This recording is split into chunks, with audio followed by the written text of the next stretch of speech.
Ishwa straight.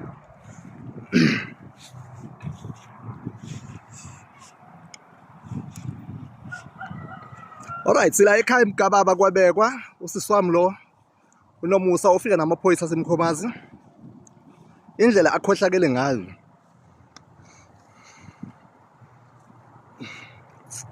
Nangu sikhohlakala somuntu. Nasi. Sikhohlakala somuntu. Makoti, nawe kade ngikhuluma naye kusenzuza namaphoyisa nawe. Alright, no kulungile. Amaphoyisa aseMkhomazi, iveni aseMkhomazi la. Iveni hayi ngeke ngishute baba. Avizwe iveni kuphela nje. Akhona, wena uzongibopha. Uzongibophela ini? Alright, okay, sharp, kulungile. Uyaphila baba? Ngiyaphila nami. Nasi sikhohlakala sasisi wami, nasi. Uza la. Kale shonela uma wakhe manje. Ugijima namaphoyisa kodwa manje uzobophisa thina. Ubuya enduneni, menza yonke lento nje enkosini. Ngokukhohlala kwakhe indlela engcole ngayo lo sisi lo. Indlela engcole ngayo Nomusa Victoria Sehlake. All the way from Witbank uzokwenza ukukhohlakala la. Ufaka nansi ingane yami against mina. Nansi. Amaphoyisa ngizowashuta bakwethu. Kodwa lokho uzana yakho. Uyangiphoxa.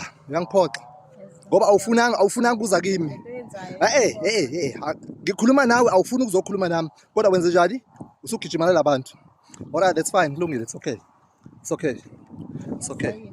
No, it's okay. Indlela ekhohlakele ngayo, indlela enikhohlakele ngayo nina lo muntu lo. Indlela enikhohlakele ngayo nalo muntu. Mina buthi ngithe No. Akona ukukhuluma lokho. Ungawushuta amaphoyisa. Ngicela ungawushuta amaphoyisa, ne? No, I'm not shooting. Hayi ungawushuta amaphoyisa. Kulungile. Nasi sikhohlakala.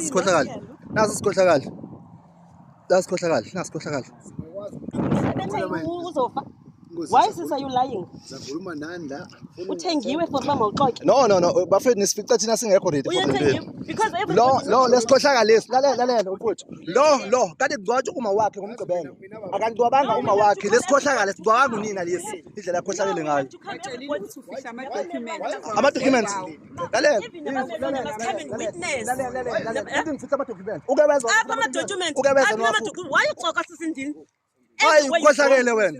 Lalela uyahlanya wena udinga udokotela uyahlanya wena. Sandukubizile what are you going to do? Hayi suka uyahlanya wena. Uyahlanya wena. No, simele sibize bonke abantu. What are you going to do? Sandukubizile. Yonke indawo uhamba kuyo uhamba ngamanga. No, wazokhohlakala uNomusa. Wena wabulala ubaba wena wacisha wabulala ubaba. Wena wabulala ubaba wacisha umshini. Wabulala ubaba. Wena wabulala ubaba wena. Awunamahloni uma wakhe engekancwadi uhamba. Wena uhamba enkosini. Wena udayise wheelchair. Usudayise wheelchair kumanje. Umdaka ntombazana. Hayi bo bese sayithini amawila opopha amawila opopha ntombazana. Hayi umdaka shem. Umdaka ntombazana ungcolile. Olokhohlakala lesicebe lesi. Ake ngibingelele bafowethu, ngicela ukuxolisa kakhulu ngokuthi ivideo yokuqala ngithi ngiyazama ukuyenza yangishaya ngesound yangazwakala nhlobo. Sengisekhaya manje ngizama ukuyenza ngenye indlela. Bese ngibuye ngiyaxolisa. Akhona amaganyana engiwakhulumile angemehlanga izolo anenhlambana phakathi. Ngiyaxolisa kakhulu kulokho bafowethu. Ienga niyayazi ukuthi enze njani uyibona kamuva into erongo soyenzile. Ngicela ukuyibeka eqaleni le ndaba lena baningi abafisa ukuyazi ngempela ukuthi suka kuphi. Ngo-2020 kushone ubaba. Makushona ubaba okay ngiqale ngichaze ngila eMgaba eThekwini endaweni ebizwa ngokuthi uMgababa. But ke usisi wami lo esingazwani naye uhlala eWitbank eClearwater usebenzele eMiddelburg as a paramedic. Right, uNomusa Victoria Sehlake cishe abaningi bamasi ngaleyo ndlela, right. Okanye uVicky. Right, into eyenzekayo la kushona kwababa ngo-2020 sibizwe sisagqiba sinobhuti wami omdala sibathathu manje ubhuti wami kube mina yena uzemva kwami kwathiwa ayi ubamncane usiyasibiza ngokuphuthuma ayishiya ukugqiba sigijime sephezulu basifika lapha ubamncane uphethe ama-envelope awu-2 bese ubhuti abuza hawu awu-2 lama-envelope kwenze njani athi hayi ubabuyeni wathi ngineze lama-envelope. Alright, why phakathi u2 ngoba su3 ubamncane angabi ne-answer ngoba akuwona awakhe unikeziwe enikezwe yena sisi wami. Bese usisi wami agxuma ahlale yena athi hayi no the reason why u2 because yami nginayo ngikhohliwe eWitbank so kodwa into ebhalwe phakathi iyafana. Siconfuse ukuthi kanti yini ebhalwe la phakathi. Alright, kuhambe ke isikhathi siqeda ukungcwaba sibuye nathi sesinalo interest nje yokwazi ukukhona ngaphakathi. Ithi i-will le esinikezwa ngosuku lomngcwabo sinikezwa yena sisi wami eyayibhalwe ngo-2019 July. So njengoba manje ku-2020 July yona ibhalwe ngo-2019 July. Shayisa amakhala lento ukuthi hayibo kwenzekani ngempela lana. Uyena uyi-executor at the same time uyena osiphethe khona la ekhaya. You cannot be an executor at the same time ubuye ube omunye umuntu onominathiwe as one of ama-beneficiary ekhaya. Alright, ayinayo i-power of attorney ine-police stamp. Okay, sayi-challenge leyo nto kwabona asiyeke kanjalo ngoba uma ukhona saphila ubaba kushona ubaba automatically izinto zibuyela kubani kumama. Kodwa besithuswa ilento nje khona. Bese kuzothi-ke manje ngolo nyaka ngo-2025 ngo-August 25 kube khona enye insizwa la azwana nayo kakhulu yaGumede. Bazofuna ukufaka umuntu ngenkani la ekhaya ngaphandle ukuthi thina sazile. Akhipha amagama amabili athi-ke lokho kuzokwenzeka ngenkani because thina si-useless ngani na ngoba thina sinayo i-medical aid asimfakile umama kwi-medical aid. So i-medical aid ikhokhelwe yena. Akukho ukuxoxisanisa kusakwenza ukuthi ufake ugogo ku-medical aid uzomkhokhela kanjani thina singangena kanjani, akuzange bekhona ukuxoxisana kulokho. Okay, bese-ke into ebengamandla-ke kwawukuthi lento yenziwa ngenkani sayistopisha sagcina sikwazile ukuyistopisha ngendlela sayistopisha ngayo. Sangazwana-ke ngenxa leso simo leso nanokuthi-ke into abeyifuna yena ukuba in charge la ekhaya eshadile ePolokwane kodwa ihlala khona eWitbank. Alright, bafike bamtshela-ke bezomthetho wendawo ngoba sihlala emalokishini sihlala endaweni zasemakhaya bathi intombazane eshadile ayikwazi ukuthi inganyelwe endaweni iphathe ikhaya bekhona abafana. Wes ishadile. Yamhlula leyo nto leyo. Manje-ke wayesethi-ke ngokusho kwakhe before kusaliwa lento wathi yena afuna siqoqe ubaba omncane no-anti uzobuya December yena ukuze kukhulunywe lento lena. Kwathiwa thina sikude lento yenza ukuthi bese akwazi ukuhlehliseka ngaleso sikhathi. Sekuthe-ke manje ngo-October wabuya sazibuza ukuthi uyaphi ngo-October. Mangibuza umyeni wakhe wathi umyeni wakhe usehlake wathi hayi uthe uza kuma-appointment kagogo. Ngithi I'm the only one ohandlisha ama-appointment kagogo. Awadokotela awasesibhedlela awenoma yikuphi. Iglosa yenziwa yimina guess nayo yonke into lapha ekhaya yenziwa yimina. Enjani le appointment engeke ngize ngiyenze.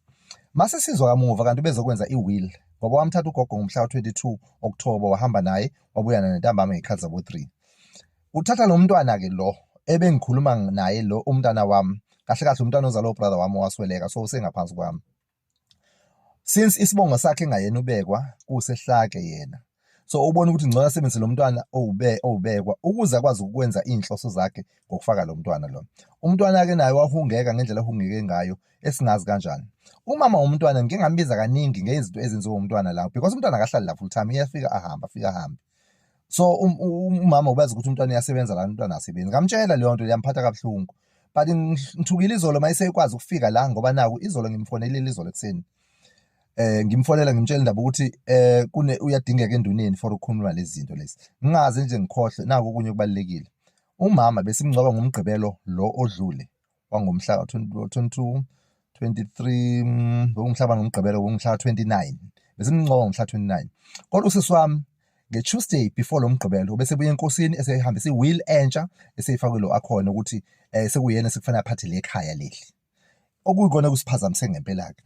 Because thina sizama ukuphikisana nayo yonke lento la abangisavuma ukuthi kwazeke nami sengisizwe ukuthi ngifonelwe enkosini kuthiwa hayi bo bafana bakabekho nangu udadewenu ela ithini into yenu kwayikhathi sithuka nathi kwayikhathi sibona phezulu akangcwatshwa ugogo ngolwesine lwakhona wathatha ama-wheelchair wathatha zonke ezinye izinto ezibhilonga kugogo wayozidayisa because azikho lapha endlini wazithatha wazifaka emotini sibhekile wayozidayisa.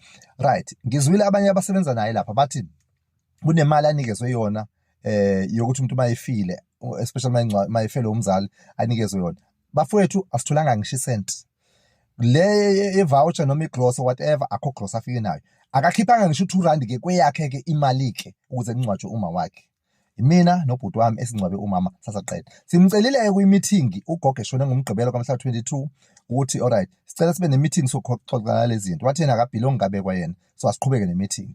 But sekubhlungu ngoba usethi manje asizange sizi-invite kwi-meeting kangangoba ne-death certificate nalama-BIR 63 na yonke into akazange azakwazi ukufuna ngoba ube ne-pride yokuthi azocela lezo zinto kumina ukuze akwazi nawo ukukleyima ngendlela yakhe. Izolo sethi ngifihla lezo zinto angazi kanjani izo zonke ezinye izinto bese zingicasula nje wayengiphakamisa umoya izolo. Right, singekho-ke lapho kodwa right So useyake manje ukwenza i-protection order ke ngengane. Ingane because ngifonela unina ngamtshela ukuthi uyadingeka unina la. And ngiyamtshela ukuthi ingane yenzeni ithatha ama-side. Akake azama ukucontrol ingane ibe ingane ingahlangani naye ngomqondo o-wrong. Zonke iy'ngane sinazo, zikhona iy'ngane la ekhaya ezethu nezabanye abafowethu. Akekho umntwana ongenelele kule nkinga esinayo la ekhaya. Kodwa kuyena ubukeke engazi ukuthi lento esiyenzayo iwukudlala ngesikhathi. Ingane selokhu afika uyithengela utshwala lapha ekhaya, ezakhe ingane akazithengela utshwala, akafuni isiphuzi. Kodwa le uyayithengela utshwala, uyayidestroy. Ikhona into ayenzile-ke singazi ukuthi yini, noma uyinikeza imali noma uyenza njani, ngoba sikhona ney'ngubo ezintsha amthengele zona ngibonile. Mhlawumbe ingane ithathwe yilonto le, yathatheka ingane ngoba kuthiwa kuyophi e-court kuyokwenziwa i-protection order against mina, ukuthi mina ngingasondeli eduze kwengane for no reason. Kodwa ingane iyile yayokwenza i-protection order, ithi ingane ayifeel safe ngoba mina ngithe kuma wayo kungenzeka ilimali, angazi-ke ngayiphi indlela. So abantu abaningi-ke ngenxa yokungabi nolwazi ukuthi bekwenzekani, bafisile ukwazi ukuthi isuka kuphi iphelelaphi indaba.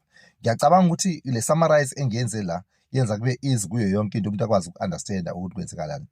Asikho ekutheni sifuna uku-expose umuntu, kodwa into engicasulile eyi-one, ama-comment awasho kubantu bangi-screenshothela abantu bangibuyisele wona, bathi buka into ezikhulunywa usisi wakho ngawe ezingamanga zodwa. Sengithi-ke mina awutheke ngibatshele abantu ngoba abantu abazukwazi bonke ukubuyela kumina, bazongibuka kuphela njengomuntu o-wrong ngoba lento ayikhulumayo kubona isayidi eliyi-one bazolithatha njengoba linjalo. Efamilini yami nje iyodwa, o-anti bami bebengibuka ngendlela engekho right neze until kuze kushaye Friday sebefikile la ekhaya kuyikhathi bexoxelwa ukuthi kahle kahle ngempela yile sixabanise kangaka kwenzekini. Kodwa nje ngokwabo bebazi ukuthi nje uSembeko umuntu ongcwele ngendlela ongazi uyibona, ngoba yena uthi kubantu ubenza yonke into ekhaya.